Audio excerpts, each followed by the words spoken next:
चलिए मंगलाचरण। रमो अरहंतारम रमो सिद्धारम रमो आयरियाडम रमो अझायाडम रमो लोए सब साहुडम।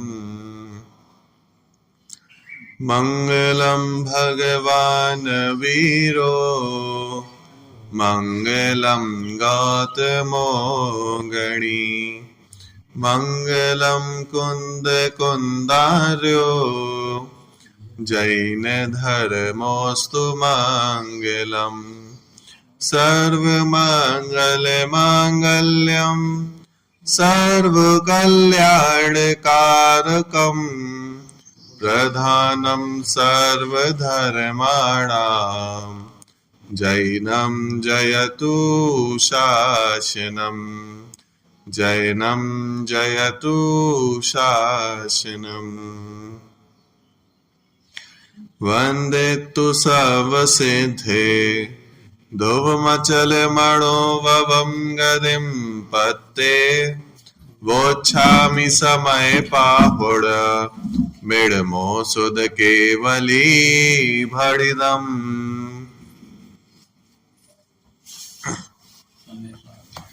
चलिए, कुंद कुंद आचार्य द्वारा रचित समयसार नामक ग्रंथ पर अपनी चर्चा चल रही है और कल अपन ने प्रथम गाथा को समाप्त किया, विराम दिया। प्रथम गाथा में मंगलाचरण स्वरूप गाथा थी जिसमें सर्व सिद्धों को नमस्कार किया गया था और सर्व सिद्धों को नमस्कार करके कैसे है वो सिद्ध कि जो पंचम गति को प्राप्त है, कैसी है वो पंचम गति जो ध्रुव है, अचल है, अनुपम है। ऐसी उस सिद्ध गति को, उन सिद्ध परमेष्टियों को कैसे अपने में और सभी जीव मात्र में स्थापित करके नमस्कार किया गया है। बराबर। और एक प्रतिज्ञा ली गई है कि ये समयसार नामक जो ग्रंथ है इसको मैं लिखना प्रारंभ करूंगा। बराबर। और ये बात उसमें स्पष्ट की गई कि जो हम ये समयसार लिख रहे हैं ये द्रव्य स्वभाव की अपेक्षा पढ़ने योग्य है। मतलब हम भी स्वयं को द्रव्य अपेक्षा देखें और सभी जीव मात्र को भी द्रव्य अपेक्षा से देखें, द्रव्य दृष्टि से देखें, तब ये जो समयसार का जो सार है वो हमें समझ में आएगा। बराबर। चलिए, फिर इसी क्रम में अपन ने दूसरी गाथा को प्रारंभ किया था कल, और दूसरी गाथा में अपन ने शिष्य को प्रश्न हुआ कि आपने पहली गाथा में कहा कि वो छामी समय पाहुड़, कि मैं समय प्रावृत को कहूंगा, लेकिन समय प्रावृत का अर्थ क्या है? इस समय का अर्थ क्या होता है? प्रश्न होगा कि नहीं होगा कि आप कह रहे हो कि मैं इसको पढ़ाऊंगा, ये कहूंगा, तो किसको कहने वाले हो, क्या कहने वाले हो? तो उसको जानने की जिज्ञासा शिष्य के मन में हुई। तो समय क्या है इसको बतलाने के लिए फिर आचार्य ने दूसरे नंबर की गाथा लिखी। बराबर। चलो देखो, एक बार उत्थानी का फिर से देख लेते हैं। प्रथम गाथा में समय प्रावृत कहने की प्रतिज्ञा की गई है, समयसार लिखने की प्रतिज्ञा की गई है। अतः यह प्रश्न उठना स्वाभाविक है कि समय क्या है। इसलिए अब आचार्य देव सर्वप्रथम समय का स्वरूप ही स्पष्ट करते हैं। बराबर। चलो इसको एक बार, कल वैसे इसका पाठ कर लिया था तो आप सीधे इसका पाठ करते हैं। ठीक है। जीवो चरित दंसण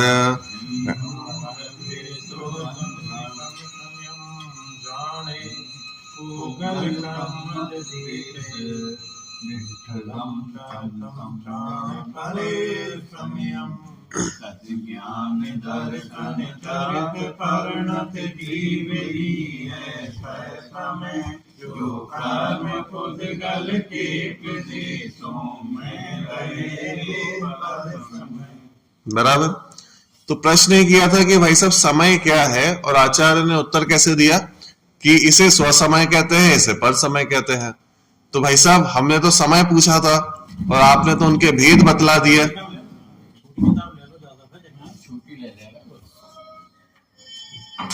बराबर। कि हमने तो समय पूछा था कि समय क्या है, और आपने तो उनके भेद बतला दिया कि स्व समय और पर समय। तो कल अपन ने इसकी चर्चा करी थी कि वास्तव में जो गाथा सूत्र होते हैं, कम से कम शब्दों में अधिक से अधिक रचना करने की इसमें शक्तियां होती हैं, बराबर। तो मूल में समय क्या है, अगर हम स्व समय पर समय जान लेंगे तो समय क्या है वो अपने आप ही समझ में आ जाएगा, बराबर। तो कल अपन ने इसके अर्थ देखे थे कि स्व समय पर समय क्या है। तो स्व समय मतलब क्या, कि जीवो चरित दंसण राण ठेडो, जो जीव दर्शन ज्ञान और चारित्र में स्थित है उसको तो क्या बोला, स्व समय, बराबर। और जो जीव पुद्गल कर्म प्रदेशठ ठेडम, जो पुद्गल के कर्म प्रदेशों में स्थित है उसका नाम क्या है, पर समय। तो इन दोनों को बोल दिया कि भाई सिंपल है, स्व समय और पर समय क्या है, कि जो दर्शन ज्ञान चारित्र में स्थित है। दर्शन ज्ञान चारित्र मतलब क्या, कि दर्शन ज्ञान चारित्र मतलब मेरे गुण हो गए ना, मेरा स्वभाव हो गया। तो जो अपने स्वभाव में स्थित है वो तो हो गया स्व समय, सिंपल। और जो पुद्गल कर्म प्रदेश ठिडम, जो पुद्गल के कर्म प्रदेशों में स्थित है। पुद्गल के कर्म प्रदेश मतलब जो बाहर में स्थित है, पर भावों में स्थित है, पुद्गल के निमित्त से जो हो रहा है उसमें स्थित है, उसका नाम क्या रख दिया, पर समय रख दिया। लेकिन दोनों ही अवस्थाओं में प्रश्न होगा कि समय क्या है। तो स्व समय मतलब हम अपने आप में स्थित हो रहे हैं, पर समय मतलब हम प्रभावों में स्थित हो रहे हैं।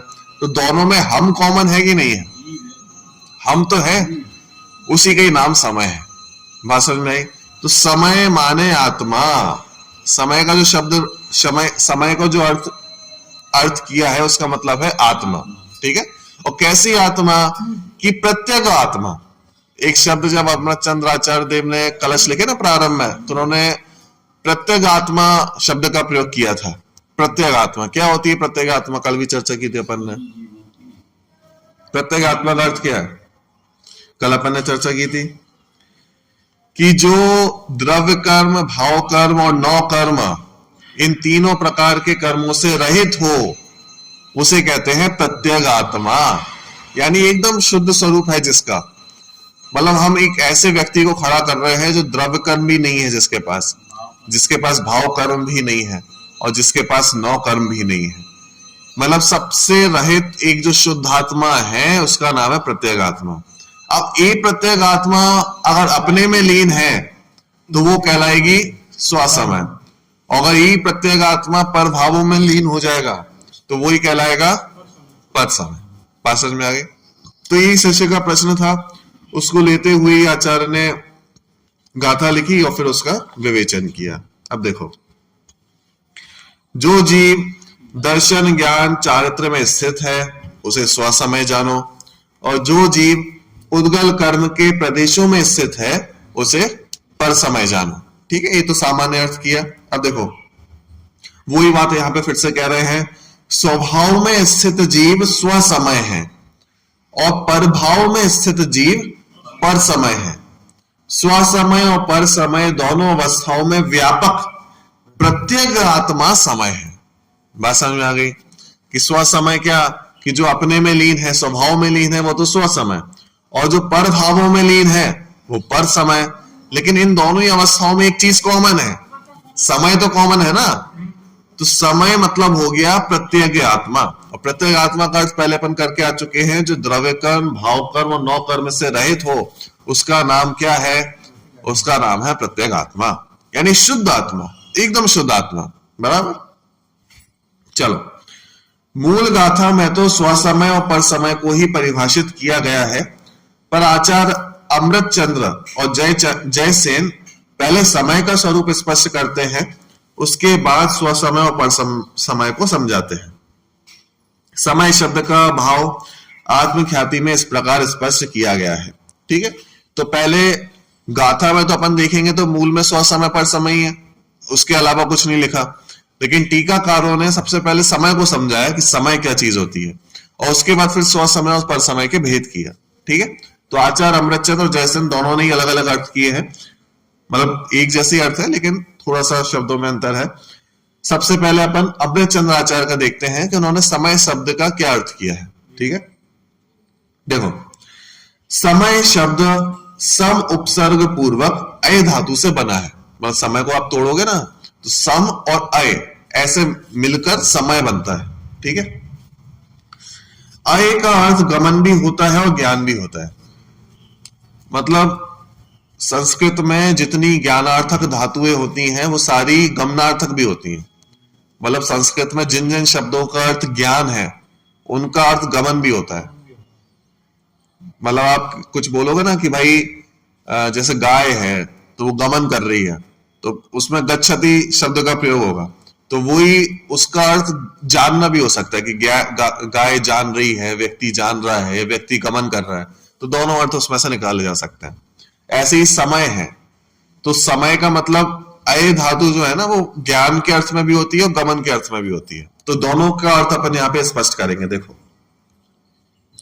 अय का अर्थ गमन भी होता है और ज्ञान भी होता है, और सम का अर्थ होता है एक साथ।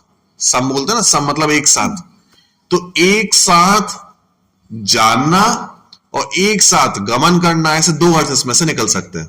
समय है ना, समय, हाँ, एक साथ गमन करना और एक साथ जानना, ये दो अर्थ इसमें से निकलेंगे। अब दोनों ही अर्थों को यहां पे लगाएंगे अपन। देखो, इस प्रकार जिस वस्तु में एक ही काल में जानना और परिणमन करना ये दो क्रियाएं पाई जाएं वो ही समय कहलाता है, बराबर। तो जिसमें भी एक साथ ही जानना भी हो रहा है, एक साथ ही परिणमन करना भी हो रहा है, वो दोनों ही कहलाएंगे प्रत्यगात्मा, वही दोनों ही कहलाएंगे समय, ठीक है। देखो, चूंकि जीव प्रति समय जानता भी है और परिणमन भी करता है, अतः जीव नामक पदार्थ ही वास्तव में क्या है, समय है। 6 द्रव्यों में से कोई भी द्रव्य समय नहीं हो सकता। क्यों नहीं हो सकता? क्योंकि देखो दोनों चीजें, एक तो गमन भी चाहिए और एक जानना भी चाहिए। तो हाँ, जानना तो सिर्फ जीव में ही है, तो बाकी 5 द्रव्य तो वैसे ही नहीं बचे। और गमन की अपेक्षा भी देखो तो अगर परिणमन देख रहे हैं प्रति समय पर्याय का, वो तो सभी द्रव्यों में हो रहा है, लेकिन अगर एक क्षेत्र से दूसरे क्षेत्र में देखें तो वो सभी द्रव्यों में नहीं हो रहा, वो सिर्फ जीव में हो रहा है और पुद्गल में हो रहा है। तो सिर्फ 2 ही द्रव्य आएंगे, बाकी 4 द्रव्यों में तो कुछ भी नहीं हो रहा। धर्म द्रव्य है, अधर्म द्रव्य है, आकाश है, काल है, उनमें क्या हो रहा है? शुद्धि है, वो तो एक स्थान पे ही केंद्रित है, एक स्थान से दूसरे स्थान पे थोड़ा ना जाते हैं। हाँ, हाँ, आकाश भी, काल भी, सब, और एक ही स्थान पे सब है, एक क्षेत्र से क्षेत्रांतर कोई नहीं हो रहा है, बराबर। तो इस अपेक्षा परिणमन भी नहीं कर रहा, मतलब एक क्षेत्र से दूसरे क्षेत्रांतर भी नहीं हो रहा है, बराबर। इसलिए 6 द्रव्यों में से मात्र एक जीव द्रव्य है जिसे अपन समय कहेंगे, ठीक है, क्योंकि जीव द्रव्य ही एक साथ जान भी रहा है और एक साथ परिणमन भी कर रहा है, बराबर, ठीक है। तो कुल मिला के अपन ने देखा कि जीव द्रव्य का नाम है समय, और अपने ग्रंथ का नाम क्या है? समय सार। तो अब समय सार का अर्थ क्या हो जाएगा?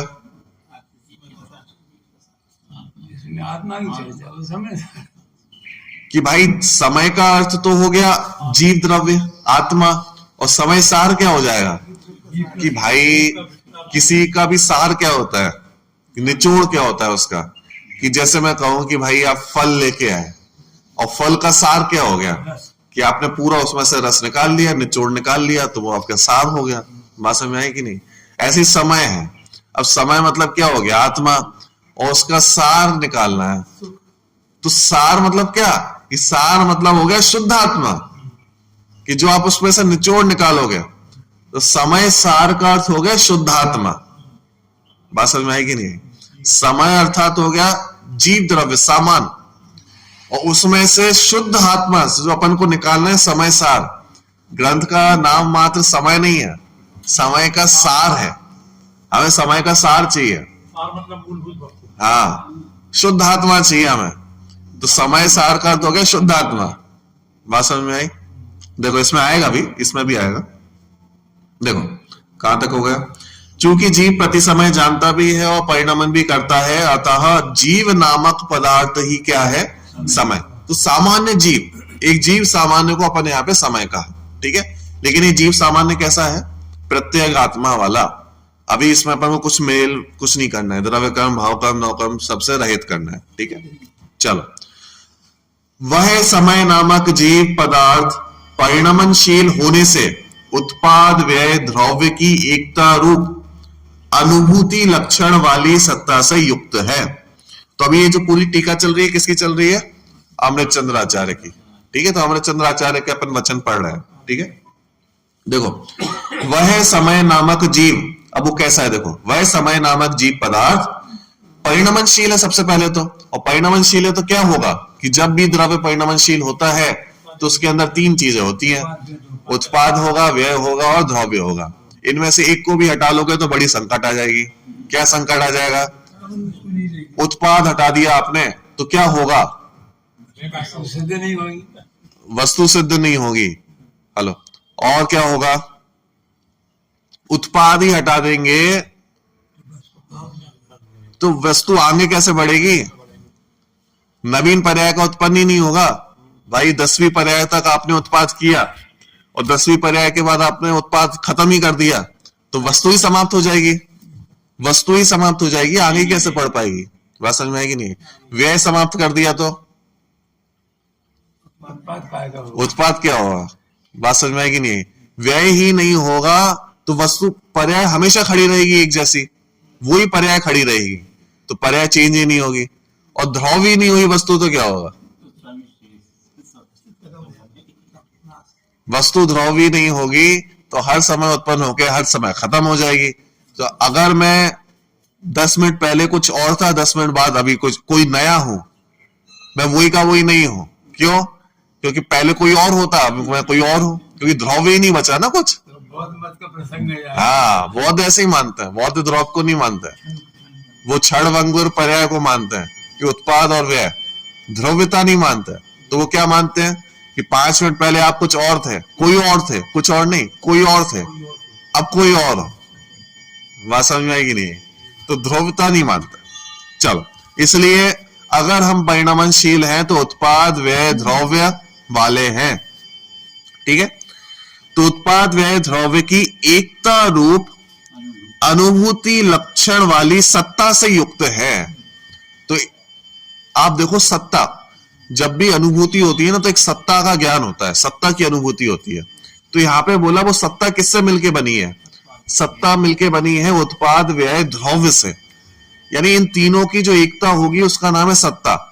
तो जब अनुभूति होती है ना तो एक सत्ता का ज्ञान होता है कि हमारे अंदर उत्पाद भी है, व्यय भी है और द्रव्य भी चल रहा है। इन तीनों की एकता का नाम है सत्ता, और उससे हम युक्त हैं। बराबर। चैतन्य स्वभावी होने से, अब पहले तो अपन ने क्या बोला? गमन की अपेक्षा अर्थ लगाया, परिणमन की अपेक्षा। अब दूसरा अर्थ अपन लगा रहे हैं ज्ञान की अपेक्षा। ठीक है, चैतन्य स्वभावी होने से नित्य उद्योत रूप निर्मल दर्शन ज्ञान ज्योति स्वरूप है। बराबर, कि मैं कैसा हूं? चैतन्य स्वभावी। चैतन्य का मतलब क्या होता है? चित्त स्वभाव, और चित्त का मतलब क्या होता है? ज्ञान और दर्शन। तो चित्त शब्द में दोनों चीजें आ जाती हैं, ज्ञान और दर्शन। ठीक है, तो चैतन्य स्वभावी हूं मतलब क्या? कि जानने देखने वाला हूं। ठीक है, ज्ञान दर्शन वाला हूं। ठीक है, तो चैतन्य स्वभावी होने से नित्य उद्योत रूप निर्मल दर्शन ज्ञान ज्योति स्वरूप हूं। ठीक है, इसका मतलब है कि हमारा जो दर्शन ज्ञान है ना, नित्य उद्योत रूप है, पकड़ में आ रहा है, जानने में आ रहा है। एक समय भी आज तक ऐसा नहीं हुआ कि ज्ञान की पर्याय रुक गई हो, खत्म हो गई हो सकता नहीं है ऐसा। हाँ, जड़ हो जाएगा व्यक्ति नहीं तो, कि भाई साहब सोते समय कुछ हो गया होगा, कि नहीं, ज्ञान की पर्याय तब भी नहीं रुकती कि भाई साहब निगोदों में इतने काल रहा हूं, निगोदों में तो ज्ञान नहीं होगा। अरे ज्ञान वहां पे भी था, भले ही कम है, सबसे कम है, लेकिन ज्ञान तो वहां पे भी रहेगा। नरकों में रुक गया हो, कहीं नहीं। कोई भी पर्याय हो, कैसी भी पर्याय हो, जीव का ज्ञान दर्शन कभी रुकता ही नहीं है। पर्याय का नहीं, पर्याय की उत्पत्ति। हाँ, बात समझ में आई। इसलिए इसको बोला ज्ञान दर्शन जो है ना वो नित्य उद्योत रूप है, हमेशा प्रकट है, हमेशा जानने में आने वाला है, प्रकट है। बस समझ में आ गया। देखो, चैतन्य स्वभावी होने से नित्य उद्योत रूप निर्मल दर्शन ज्ञान ज्योति स्वरूप है। ठीक है, फिर देखो, अनंत धर्मों के अधिष्ठाता रूप एक धर्मी होने से जिसका द्रव्यत्व प्रकट है।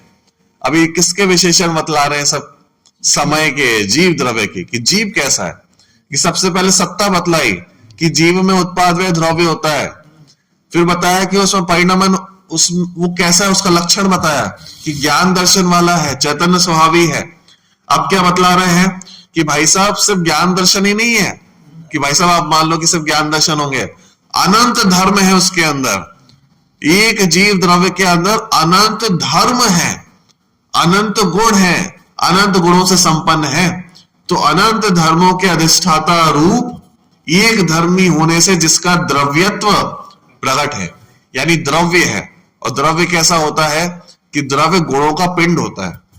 तो इसका मतलब इसके पास अनंत गुण है, अनंत धर्म है, इस कारण इसका द्रव्यत्व है, मतलब सत्ता है, प्रकट है, ये बतला रहा है। ठीक है। और देखो, क्रम और अक्रम से प्रवृत्त होने वाले विचित्र स्वभाव को धारण करने वाला होने से जो गुण पर्याय वाला है। भाई साहब ये क्या चीज बोली? हम क्रम रूप से भी परिणमित करते हैं, अक्रम से भी करते हैं। क्या मतलब हो गया इसका? कि भाई साहब ये अच्छी बात है, अभी तक तो हमने सुना था सब क्रम से ही होता है, आप कह रहे हो अक्रम से भी हो जाता है। कि कभी कभी अक्रम से भी हो जाता होगा, कभी कभी हम कुछ जो नहीं होना होता होगा वो भी कर देते होंगे, कि ऐसा नहीं है। गुण और पर्यायों का नाम ही क्रम और अक्रम होता है। मतलब क्या है कि जो क्रमिक हो, एक के बाद एक लगी हो, सटी हुई हो, उसको कहते हैं क्रम। और जो सटी हुई नहीं हो, सब एक साथ चल रही हो, उसका नाम है अक्रम। बात समझ में है कि नहीं? जो एक के बाद हो रहा हो, एक के बाद एक के बाद एक हो रहा हो, उसका नाम क्रम है। और जो एक के बाद एक नहीं हो रहा, सब एक साथ ही हो रहा, सब एक साथ, उसका नाम अक्रम हो गया। तो बताओ गुण और पर्यायों में से कौन क्रम है, कौन अक्रम है? गुण और पर्याय में से किसका नाम क्रम और किसका नाम अक्रम? हाँ, बात समझ में आएगी नहीं? तो जो पर्याय होती है वो क्रमिक है। क्रमिक क्यों है? क्योंकि एक के बाद एक पर्याय आएगी, सारी पर्याय एक साथ नहीं आ जाएंगी, सारी पर्याय एक साथ आ भी नहीं सकती, कैसे आएंगी? बात समझ में आएगी नहीं? तो पर्याय जो होती है वो क्रमिक होती है, एक के बाद एक होगी। पहले बात मतलब बहुत मोटा मोटा उदाहरण लें तो पहले मनुष्य पर्याय है, फिर देव पर्याय है, मतलब क्रमिक है सब। ठीक है। और गुण कैसे होते हैं? गुण भी क्रमिक होते हैं क्या? गुण क्रमिक हो जाए तो क्या दिक्कत हो जाएगी कि भाई साहब आज तो अभी आपके पास ज्ञान गुण है, फिर अगले पल के लिए सुख गुण हो गया, फिर दर्शन हो गया, फिर चारित्र हो गया, इसके बीच में ज्ञान है ही नहीं, सब जड़ हो जाएंगे। बात समझ में आएगी नहीं? तो गुण क्रमिक नहीं हो सकते, गुण होते हैं अक्रमिक, अक्रम होते हैं, मतलब एक साथ चलते सारे, है ना, क्रम से नहीं चलते। इसलिए गुणों का नाम है अक्रम और पर्याय का नाम है क्रम।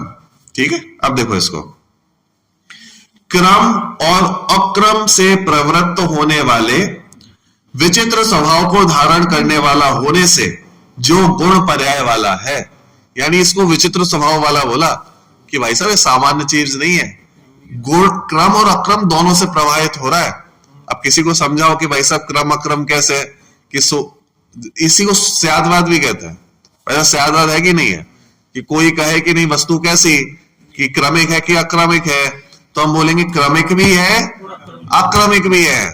नहीं तो लोक में एक पक्ष को मानने वाले भी बहुत है, कमी नहीं है कि भाई साहब क्रमिक ही है अक्रमिक ही है। बात समझ में आएगी नहीं? लेकिन जैन दर्शन बोलता है कि भाई साहब वस्तु कैसी है, क्रमिक भी है और अक्रमिक भी है, दोनों को धारण किए हुए है। बराबर। तो क्रमिक किसको बोलना जल्दी से? क्रमिक किसका नाम? पर्याय का नाम। अक्रमिक किसका नाम? गुणों का नाम। क्यों? क्योंकि पर्याय सदा क्रम से होती है। बराबर। एक समय में सारी नहीं होती, और एक समय में सारी हो जाए तो अरे हो ही नहीं सकती ना, सारी हो जाए आगे की भी सारी हो जाए तो वस्तु ही का नाश हो जाएगा। और होगी कैसे एक साथ? कि भाई भविष्य में केवल ज्ञान होना है, अभी मतिश्रुत ज्ञान है, सारा ज्ञान एक साथ कैसे हो जाएगा? इसलिए बस पर्याय जो होती है वो हमेशा क्रम से चलेंगी। ठीक है। आज एक पर्याय है, कल दूसरी पर्याय, फिर भविष्य में एक अलग पर्याय होगी। ठीक है। और गुण कैसे चलेंगे? गुण सदा अक्रम में चलेंगे।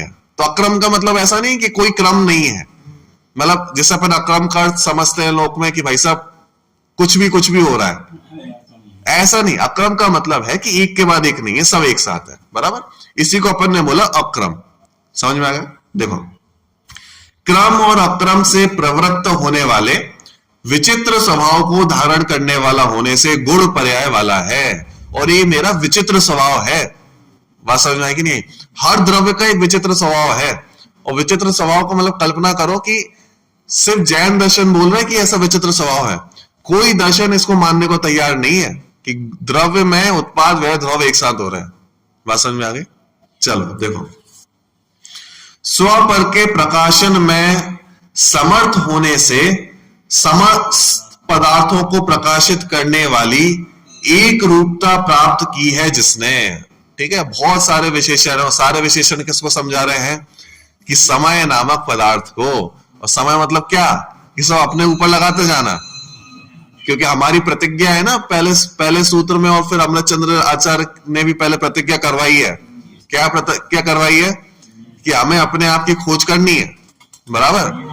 तो ये जितने भी विशेषण बतलाए जा रहे हैं कि भाई साहब किसके बतलाए जा रहे हैं? थर्ड पार्टी के, कि नहीं भाई साहब कोई होगा अंदर, कोई मूर्ति बनी होगी, उसके है ये विशेषण। तो किसके हैं? ये सारे विशेषण अपने चल रहे हैं। ठीक है, कि मैं कैसा हूं? उत्पाद व द्रव्य वाला हूं, सबसे पहला जो बचाया था। फिर मैं कैसा हूं? कि चैतन्य स्वभाव वाला हूं, ज्ञान दर्शन वाला हूं। फिर मैं कैसा हूं? कि भाई साहब सिर्फ ज्ञान दर्शन नहीं है, अनंत धर्म है, अनंत गुण है, बराबर। अनंत धर्म मेरे अंदर पाए जाते हैं। तो तीसरा विशेषण। फिर कैसा हूं? कि विचित्र स्वभाव वाला हूं, मेरे अंदर गुण भी है, मेरे अंदर पर्याय भी है, ये विचित्र स्वभाव मेरा है। चार विशेषण हो गए। अब पांचवा विशेषण क्या बोल रहे हैं? कि स्व पर के प्रकाशन में समर्थ। ठीक है भाई साहब, कोई लोग मानते हैं कि नहीं ज्ञान कैसा है कि नहीं सिर्फ अपने को ही जानता है, कोई मानता है कि नहीं सिर्फ पर को ही जानता है। जैन दर्शन क्या कहता है कि ज्ञान में दोनों क्वालिटीज है। हाँ, स्वपर प्रकाशक शक्ति है। और ये तो ऐसा बोलते हैं कि जब हम पर को जान रहे हैं तब आप स्व को जान ही रहे हो। हाँ, बात समझ में आई कि नहीं? स्व को अलग से जानना नहीं है। हाँ, मतलब ऐसा तो ग्रंथ में आप मानो हंसी भी उड़ाई गई कि भाई साहब एक बात बताओ, आप कोई पर वस्तु को जान रहे हो, ठीक है, तो उस समय ये तो जान रहे हो कि ये वस्तु ऐसी है, उसी समय ये जान रहे हो कि नहीं जान रहे कि मैं जान रहा हूं। तो जानने वाले को जाना जा रहा है कि नहीं जाना जा रहा? ज्ञान को जाना जा रहा है कि नहीं जाना जा रहा? हम जानने वाली वस्तु को भी जान रहे हैं, ज्ञान को भी जान रहे हैं, और ज्ञान जहां से उत्पन्न हो रहा है उस ज्ञाता को जानेंगे कि नहीं जानेंगे? मैं जान रहा हूं, ये जानेंगे कि नहीं जानेंगे? तो ज्ञाता, ज्ञान और ज्ञप्ति क्रिया भी हो गई और ज्ञेय भी हो गया। चारों चीजें एक साथ जानने में आ रहा है कि नहीं आ रहा? इसका मतलब हम सिर्फ पर को जानते हैं ऐसा कैसे हो गया? हम सिर्फ स्व को जानते हैं ऐसा कैसे हो गया? स्व और पर दोनों को एक साथ जान रहे हैं। क्रमिक भी नहीं है, क्रम भी नहीं है कि नहीं भाई साहब पहले स्व को जानते होंगे फिर पर को जानते होंगे। नहीं, कल्पना करो दोनों को एक साथ जान रहे हैं, और ये न्यारी शक्ति है हमारी। बात समझ में आएगी नहीं? बराबर। तो देखो, उनका काम है जानना, मेरा काम है जानना। बात समझ में आएगी नहीं? तो ऐसी शक्तियां हैं अपने अंदर, बराबर। तो स्व पर के प्रकाशन में समर्थ होने से समस्त पदार्थों को प्रकाशित करने वाली एक रूपता प्राप्त की है जिसने, ऐसा वह समय। ठीक है, तो यानी स्व पर को जानने की जो शक्ति है वो मेरे अंदर है, उससे एक रूपता मेरे अंदर प्राप्त हुई है। ठीक है, अब देखो ये कितने हो गए? 5 विशेषण हो गए। छठवा, अन्य द्रव्यों के जो विशेष गुण हैं, ऐसे अवगाहन हेतुत्व, गति हेतुत्व, स्थिति हेतुत्व, वर्तना हेतुत्व और रूपित्व के अभाव से एवं असाधारण चैतन्य रूप के सद्भाव से आकाश, धर्म, अधर्म, काल और पुद्गल, इन पांचों द्रव्यों से जो अत्यंत भिन्न है, मतलब एक एक से अत्यंत भिन्नता भी स्पष्ट कर दी कि गलती से मान मत लेना कि मैं 5 जो द्रव्य दिखाई दे रहे मतलब लोक में है उनसे उस रूप ही हो गया कि नहीं, आचार्य ने एक एक को बताया कि इससे भिन्न हो तुम, इससे न्यारे हो। कैसे बतलाया? कि उनके जो विशेष गुण हैं वो विशेष गुण मेरे अंदर नहीं है, मतलब उनसे मैं भिन्न हूं। कौन कौन से विशेष गुण मतलब है? अभी अपन द्रव्य संग्रह पढ़ के आए ना सब में, तो द्रव्य संग्रह में सारे द्रव्यों के लक्षण भी पढ़ के आए। तो देखो एक एक के लक्षण देखो इसमें कौन कौन से भिन्न है। अन्य द्रव्यों के जो विशेष गुण है, ऐसे अवगाहन हेतुत्व, किसका लक्षण है अवगाहन हेतुत्व?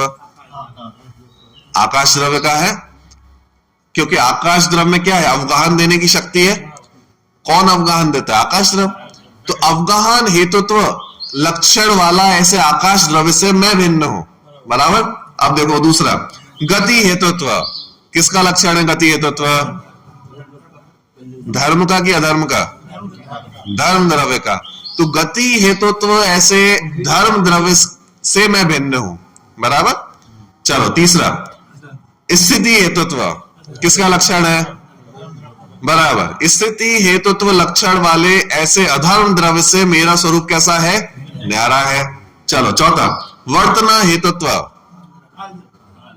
वर्तना हेतुत्व, वर्तना मतलब क्या होता है? परिणामक, बराबर। तो वर्तना हेतुत्व लक्षण वाले ऐसे काल द्रव्य से मेरा स्वरूप कैसा है? भिन्न है। और रूपित्व, रूपित्व कौन सा है? तो जीव का रूप होता है कि नहीं होता? कोई रूप नहीं है जीव का। कैसा है जीव? तो कोई भी रूप नहीं है। तो हम जैसा जो बनाते हैं उसको, वो क्या है? अरे जीव का कोई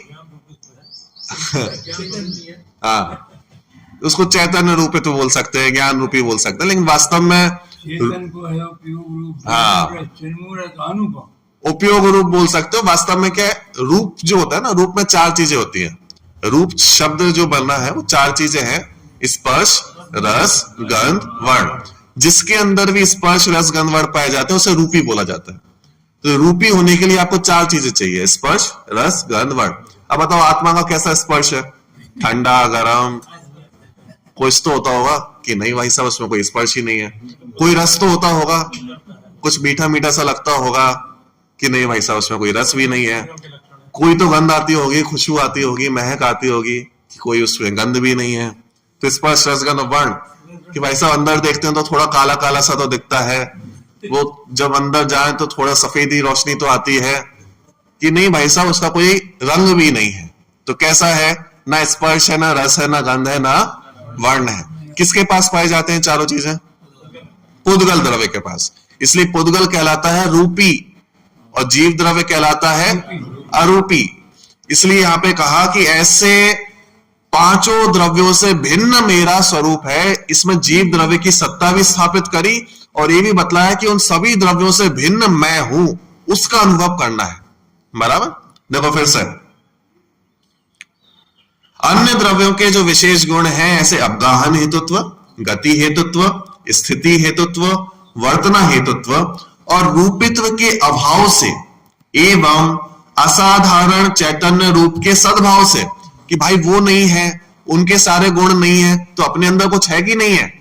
तो यहां पे बताया कि असाधारण चैतन्य स्वभाव है, वो ही नहीं, खाली डिब्बा नहीं है। हाँ खाली डिब्बा नहीं है। कि भाई अगर अभाव बतलाया जा रहा है तो सद्भाव भी तो बतलाना पड़ेगा। हाँ, मैं क्या नहीं हूं ये बतला दिया, तो मैं क्या हूं ये भी तो बतलाना पड़ेगा। तो मैं स्थिति हेतुत्व नहीं हूं, गति हेतुत्व नहीं हूं, तो क्या हूं? कि चैतन्य स्वभाव वाला, ज्ञान दर्शन वाला हूं। और मेरे गुण किसी में नहीं पाए जाते, किसी के गुण मेरे में नहीं पाए जाते। ठीक है, चलो ठीक है। असाधारण चैतन्य रूप के सद्भाव से आकाश, धर्म, अधर्म, काल और पुद्गल, इन पांचों द्रव्यों से जो अत्यंत भिन्न है, अत्यंत भिन्न, कि नहीं भाई साहब कभी तो एक रूप होता होगा, अनादि काल से शरीर के साथ एक रूप हो गया होगा, थोड़ा तो हो गया होगा, कर्मों से अनादि से चल रहा है, थोड़ा तो हो गया होगा। अत्यंत भिन्न, अत्यंत भिन्न का मतलब क्या है? कि भाई साहब कुछ भी हो जाए कभी एक रूप नहीं होगा। जैसे एक मोक्ष मार्ग प्रकाशक में एक उदाहरण आता है कि भाई साहब आपको तेल चाहिए, तेल, तो आप क्या करो कि जो तेल वाली वस्तु है उसको आप, हाँ तिली है जैसे, तो आप उसको क्या पेलोगे, पेलते ना पहले, तो उसमें से क्या तेल निकल के आ जाएगा। ठीक है, अब आप एक काम करो, क्या काम करो? हाँ, रेत ले लो, पानी ले लो। ठीक है, मोक्ष मार्ग प्रकाशक में पानी का उदाहरण है। तो पानी ले लो, आप उसमें से तेल निकालना है, उसको आप पेलना स्टार्ट करो। चलो 1 घंटे में आपने पूरी मेहनत लगा ली, जी जान मेहनत लगा ली, कुछ नहीं निकला, तो 1 घंटा कम होता होगा, 1 साल ले लो पूरा कंटिन्यूअसली आप उसको पेर रहे हो, कुछ निकलेगा? चलो 1 साल भी कम हो गया, 1000 साल तक भी उसको कंटिन्यूअसली हम पेरते रहे, कुछ तो निकलेगा, कुछ तो। भाई साहब जिसमें जो कुछ है ही नहीं उसमें से कहां से निकल के आएगा? बात समझ में आई कि नहीं? कितना ही उसको कितना ही वर्षों तक कुछ भी कर लो, कुछ भी निकलने वाला नहीं है। इसका नाम है अत्यंत भिन्नता, कि चाहे कर्म अनादिकाल से हमारे साथ हो, कि चाहे कुछ भी हो, इस शरीर कितना ही पुराना हो, लेकिन इसमें भिन्नता रहेगी ही रहेगी, वो कभी भी एक रूप नहीं हो जाएगा।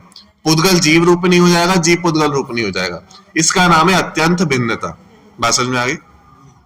तो ये बोल रहे हैं पांचों द्रव्यों से अत्यंत भिन्न है वह जीव नामक पदार्थ, अनंत अन्य द्रव्यों से अत्यंत एक क्षेत्रावगा रूप से संबंधित होने पर भी अपने स्वरूप से ना छूटने के कारण टंकोत्कीर्ण चैतन्य भाव वाला है।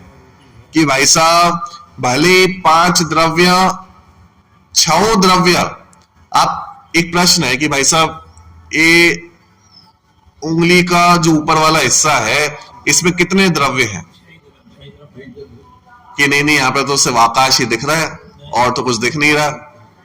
कि पूरे 3 लोक में ऐसा कोई भी प्रदेश नहीं है जहां पे 6 द्रव्य ना हो। 6 द्रव्य हैं, आकाश के हर एक प्रदेश पे 6 द्रव्य रहते हैं।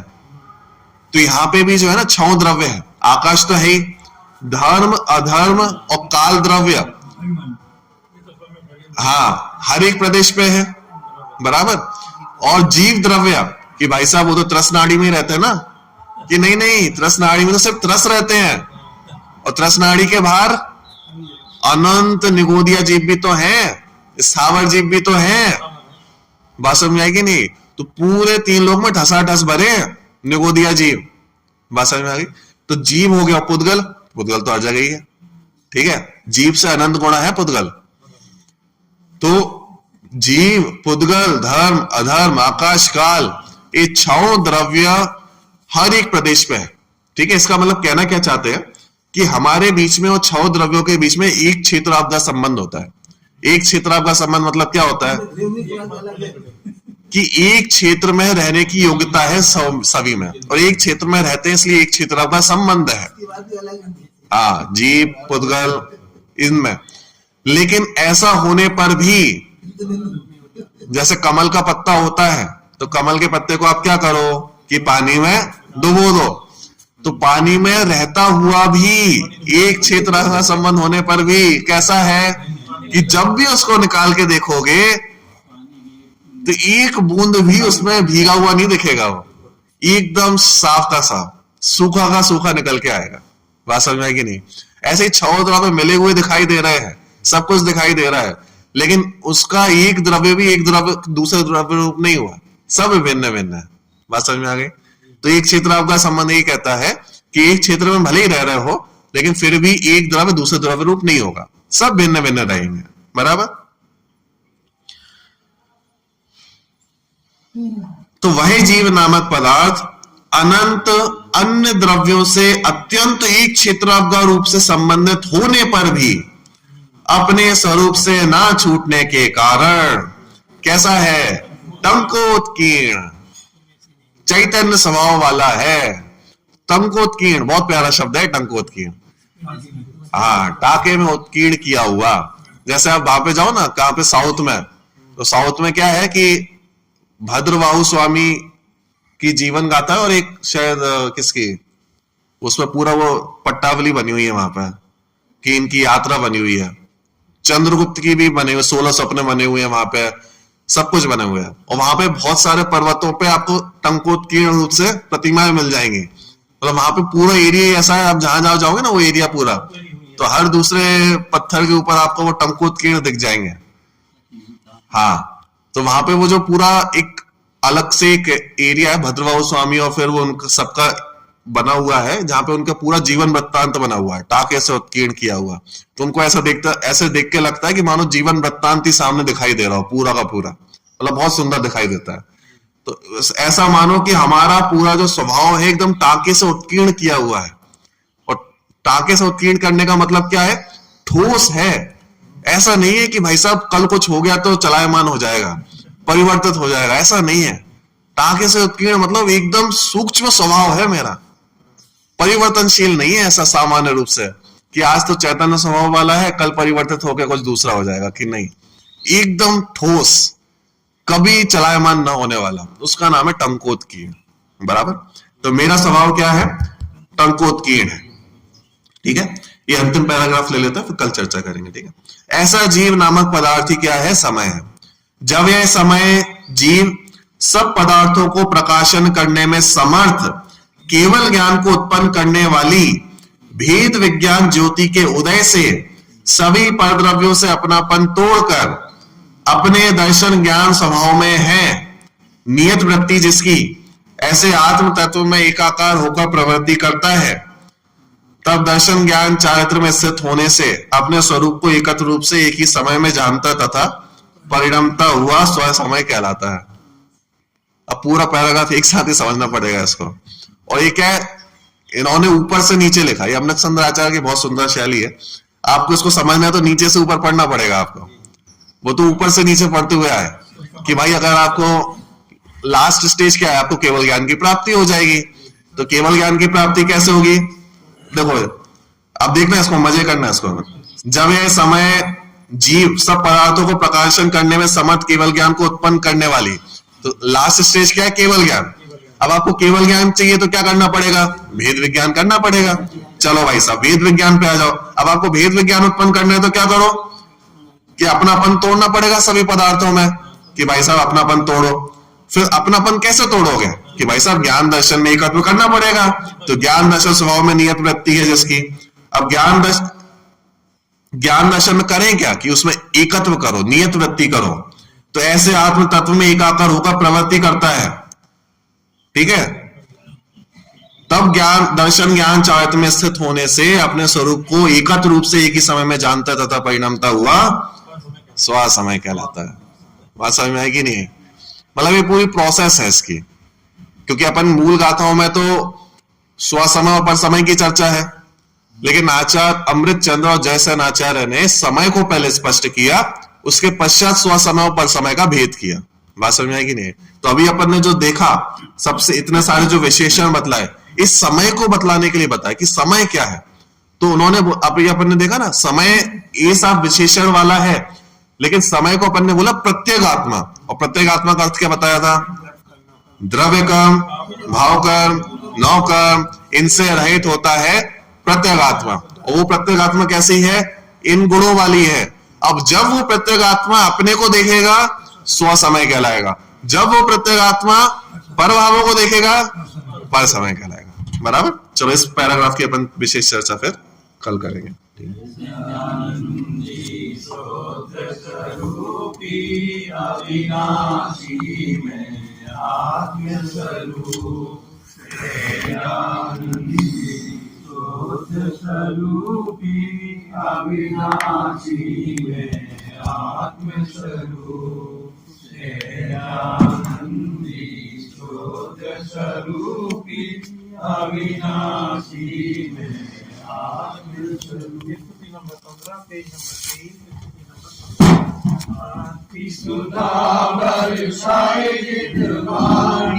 वस्तु स्वरूप बताए जिन वाणी, सब दोष रहित है, पाप क्रिया से शून्य सोते, परमागम कहलाए जिन वाणी, वस्तु स्वरूप बताए जिन वाणी, अमृत मोक्ति बधू के मुख भव सागर से तारे जिन वाणी, वस्तु स्वरूप बताए जिन वाणी, रूप अंगारों द्वारा